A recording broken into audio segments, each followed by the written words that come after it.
Hello guys and welcome to this video. This video is going to be about pouring multiple drinks at the same time.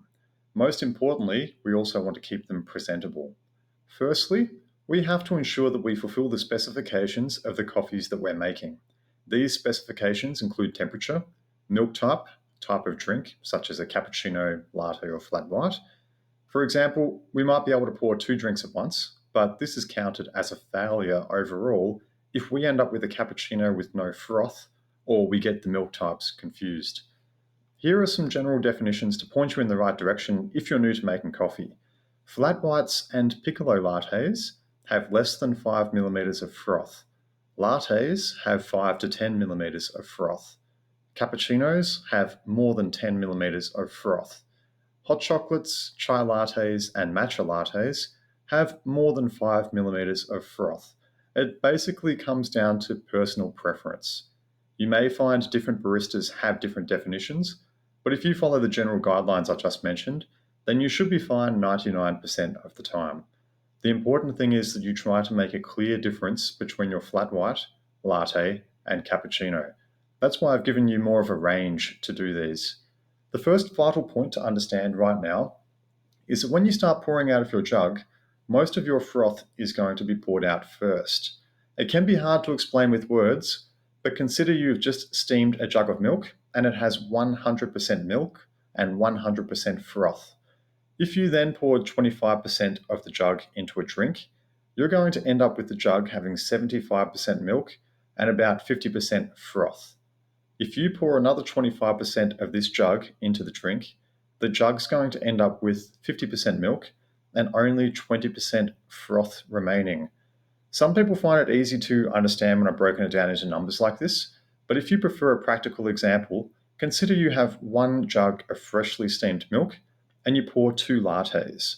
If you poured the first latte all the way to the top before pouring the second latte, this means that the first latte is going to have 80% of the froth and the second latte is going to have 20% of the froth. So there's going to be a very big difference between the final froth level for these 2 drinks. This, however, doesn't mean that it's impossible to make 2 drinks from the 1 milk jug with identical levels of froth. There are 2 main methods that rely on similar principles that you can use to achieve this outcome. The first method is essentially to adjust our pouring process and to switch back and forth between pouring 2 drinks. To give you the most simplified version with numbers, this could look like you pour 25% of the first drink, then you pour 50% of the second drink, then you go back to the first drink and finish it off, pour it all the way up to the top. Then you do the same with the second drink. Just keep pouring and fill it all the way up to the top. You're going to need to adjust this depending on what drinks you're pouring at the same time. This formula works very well for doubles, such as 2 cappuccinos or 2 lattes. For a cappuccino and a flat white, you can pour the whole cappuccino first, then pour the whole flat white, since the last 50% of the milk is only going to have 20% of the original froth, which is going to be more than enough for the flat white.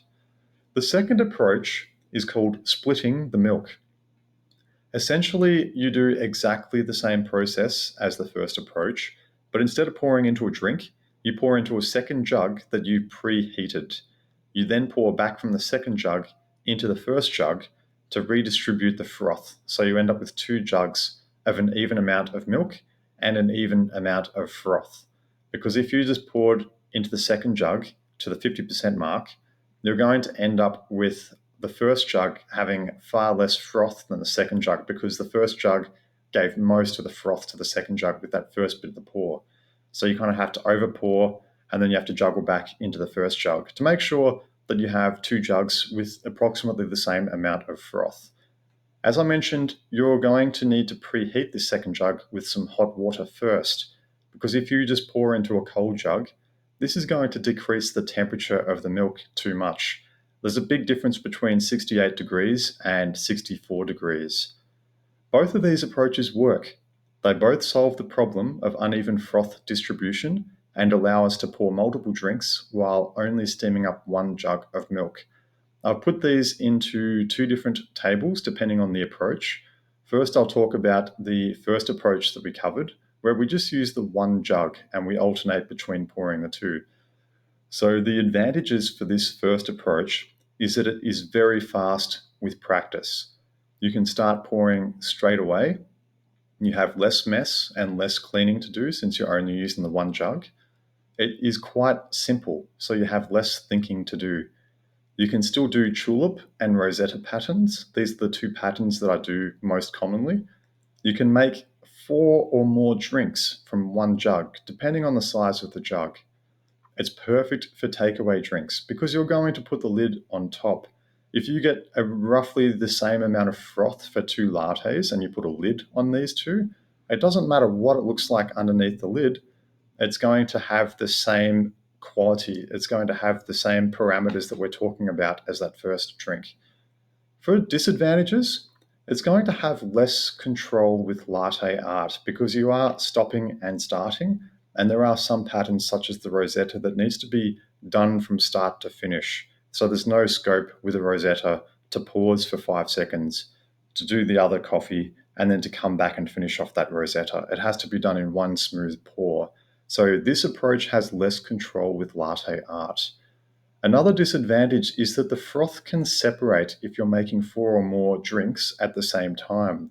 Because when you make 4 drinks, you start off with the first one, then you pour into the second one, then you pour a bit more into the third one, then you pour a bit more into the fourth one. And in between the second and the fourth one, that first drink that you poured, the froth is going to start to separate from the milk. And if you've ever done that before and you start to pour again, the froth just doesn't look quite right. It looks like it's too rigid, so it doesn't have that power to bend when you do any sort of latte art onto it. So that's going to be a disadvantage if you're making many drinks at the same time. You have to judge with your eye and personal experience because you might get big differences between drinks. If you have 2 drinks and you pour them pretty quickly, you might end up with a latte that's got a lot of froth, and you might end up with the other latte having a bit less froth than what you anticipated because we're only like eyeballing it. We're only taking a little look at it and thinking, okay, we're going to pour this much into the first one, this much into the second one, and back. So there's a bit more human error that can be introduced into it. These are basically the advantages and the disadvantages of the first approach. If we move on to the second approach, where we're going to be splitting the jugs or splitting the milk, we're going to look at the advantage number 1 of having a higher level of control. This means that you can make higher level latte art. There is no restriction on stopping and starting. The jug that you're using, you just keep pouring and until you finish the pattern, while the second jug can just sit there. Be mindful that if it does take you longer than 20 to 30 seconds to make that first drink, there's a high chance of the milk in the second jug separating from the froth. And when it does that, that froth is no longer mixed in with the milk, and the milk is just going to pour out and leave the froth behind in the jug. So the second drink that you make, if the froth is separated from the milk, it's not going to have much froth at all because the froth is going to stay behind in the jug. The final advantage that I could think of with this second approach is that you can give this second jug to another person to finish off this drink at the same time as you. Now, who could this second person be? If you were working with a second barista, obviously you could give it to them and they could finish it off for you. But if you had a floor person and the floor person wasn't serving anyone at the time, you could easily give them this jug, which has the right texture, the right temperature, the right amount of froth, and the glass or the cup that you've put the espresso shot into. So that person has all the ingredients to make a high quality coffee. You've done all the hard work, they just need to finish it off. So it can be an opportunity to teach someone new, and that could upskill them and they can help you out when it gets a bit busier. Now for some of the disadvantages for this approach. You need to use multiple jugs, which inherently means more mess, more jugs that you have to clean up. You also need to preheat this second jug. So the way that I do this is just dispense a little bit of hot water into it. I give it a bit of a swirl so it's nice and hot. This is going to take time, and time means more work. There's an extra step involved in equalizing the milk and froth between the 2 jugs. This is going to mean we're going to have a slower output compared to the first approach.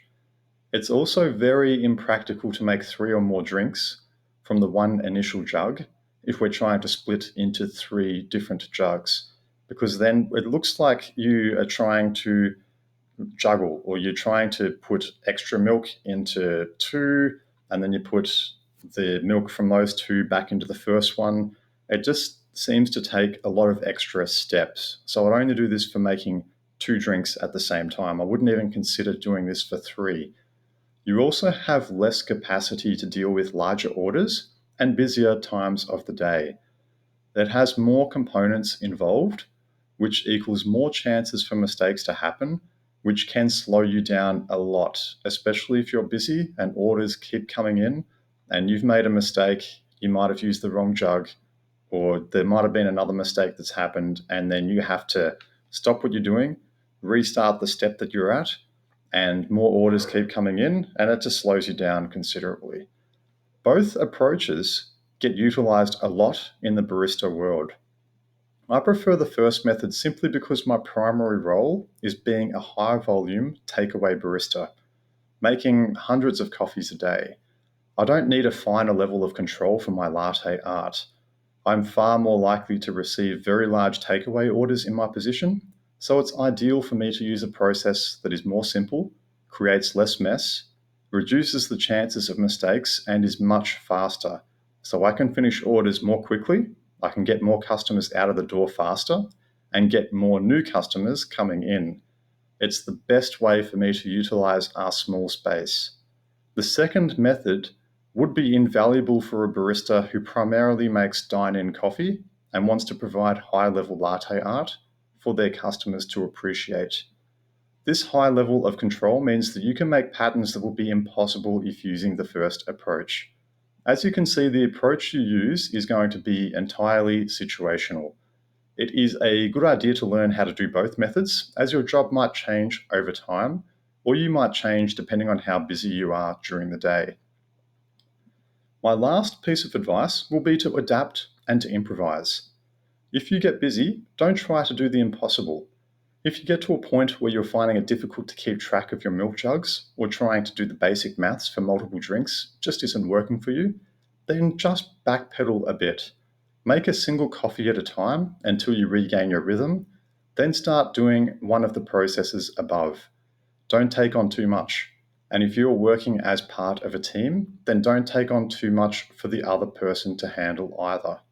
What's important is that you continue to put one foot in front of the other and work away at those coffee orders. I hope this insider information has helped you, whether you are new to the coffee scene or interested in pursuing a career in this industry. Thanks for watching the video. Like it if you enjoyed it. Subscribe to see more of this content in the future. I'll see you in the next video.